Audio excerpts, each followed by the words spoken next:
안녕하세요. 이슈이시다 시간입니다. 조 바이든이 또다시 돈다발을 뿌립니다. 이번에는 무려 2조 2,500억 달러, 한국 돈으로 2,550조 원입니다.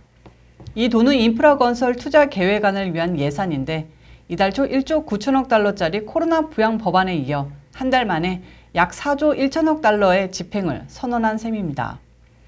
이번 인프라 건설 투자 계획안 2,550조 예산 중 고속도로, 교량, 항구 등을 정비하거나 재건하는 데 6,500억 달러, 노인 및 장애자 시설 투자에 4천억 달러가 쓰인답니다. 또 신규 주택 건설에도 3천억 달러, 제조 보험을 위해 3천억 달러가 각각 집행된다고 합니다. 또 국가 전력망 강화, 초고속 데이터 통신망 구축, 깨끗한 식수 공급을 위한 상수도 개량 등에도 수천억 달러를 사용하고 특히 청정 에너지 관련 사업에 약 4천억 달러가 투입될 예정이라는데요. 왠지 2조 달러라는 천문학적인 예산이 묻지도 않고 따지지도 않고 자기 진영 기업들에게 마구잡이로 집행될 것 같다는 느낌을 지울 수가 없습니다. 자, 이번 예산안의 내용이 특히 논란인 것은 인프라 투자의 재원을 증세를 통해 마련한다는 점 때문입니다. 도널드 트럼프 전 행정부 시절 인하됐던 법인세 등 기업과 고소득자에 초점을 맞춰 증세가 이뤄질 것이 확실시되는데요. 법인세율은 21%에서 28%로 연소득 40만 달러 이상 고소득자의 세율이 37%에서 39.6%로 인상될 것으로 보입니다. 민주당 의회 관계자들은 증세가 이뤄지면 향후 15년에 걸쳐 이번 법안의 투자 지출이 상쇄될 것이라고 밝혔는데요. 젠사키 백악관 대변인은 앞으로 수준외로 2개의 인프라 입법 패키지가 발표될 것으로 예고했습니다. 이번 인프라 투자에 이어 발표될 두 번째 패키지는 건강보험, 자녀 세액 공제, 유급 육아휴직, 가족보호에 초점이 맞춰져 또 2조 달러 규모로 예상이 되는데 이렇게 되면 지난해와 올해 발표되는 코로나 및 인프라 투자로 미국에 풀리게 되는 돈은 10조 달러, 한국 돈으로 일경, 말 그대로 천문학적인 금액입니다. 공화당은 명운을 걸고 이 법안의 통과를 막아야 할 텐데요. 오늘 도널드 트럼프 전 대통령이 성명서를 발표했습니다. 이번 성명서에서는 비장감마저 느껴졌는데요. 전문을 해석하면 다음과 같습니다.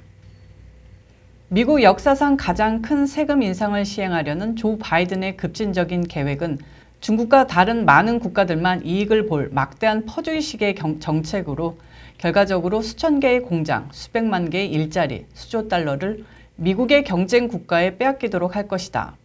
바이든의 계획은 미국 노동자들을 분쇄하고 미국 제조업을 파괴하는 한편 해외 아웃소싱 업체, 외국 및 거대 다국적 기업에 특별 세금 특권을 부여할 것이다.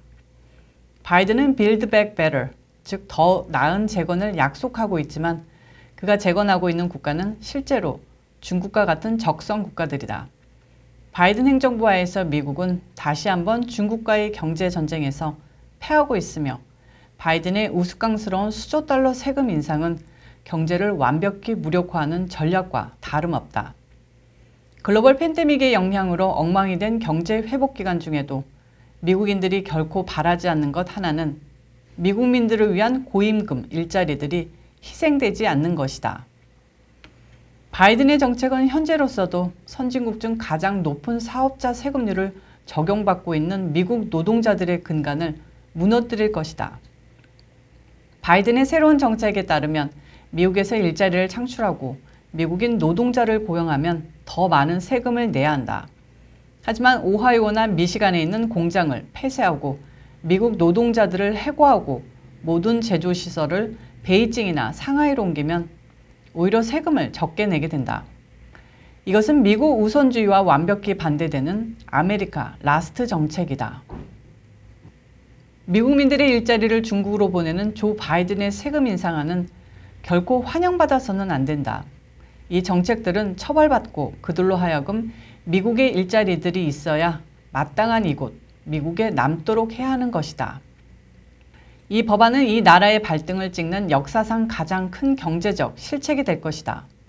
이 괴물 법안이 통과된다면 그 영향으로 수많은 미국민들이 실직하고 더 많은 가정들이 깨지고 수많은 공장들은 문을 닫을 것이며 기업들은 파괴되고 거리의 가게들은 문을 닫을 것이다. 마치 내가 처음 임기를 시작했던 4년 전 그때처럼 말이다. 나는 그런 상황에서 실업률을 사상 최저치로 낮췄으며 1,600만 개의 일자리를 창출했다. 이번 세금 인상 법안은 조 바이든과 그의 친구들에 의한 고전적인 세계주의식 발상을 기초로 한 미국민들에 대한 배신 행위다. 이 법안으로 워싱턴의 로비스트들은 승리에 도취될 것이고 중국은 환호할 것이며 워싱턴의 낡은 정치인들과 관료들의 승리가 될 것이다. 패배는 성실한 미국 가정들의 몫이다. 조 바이든의 아메리칸 드림에 대한 악랄하고 비정한 공격은 결코 법안으로 확정되어서는 안 된다. 우리의 남쪽 국경이 최고의 상태에서 최악의 상황으로 무너진 것처럼 우리의 경제마저 무너질 것이기 때문이다. 자, 공화당이 격렬히 반대하는 이번 인프라 투자 법안 및 세금 인상안이 과연 통과될 수 있을까요? 필리버스터를 통해서라도 막아야 할 텐데요. 공화당의 힘이 증명되는 시간이 빠르게 다가오고 있습니다. 오늘 이슈 이슈다는 여기까지입니다. 시청해주셔서 고맙습니다. 오늘 영상도 좋으셨다면 구독과 좋아요, 알림 설정까지 꾹꾹 눌러주시고요.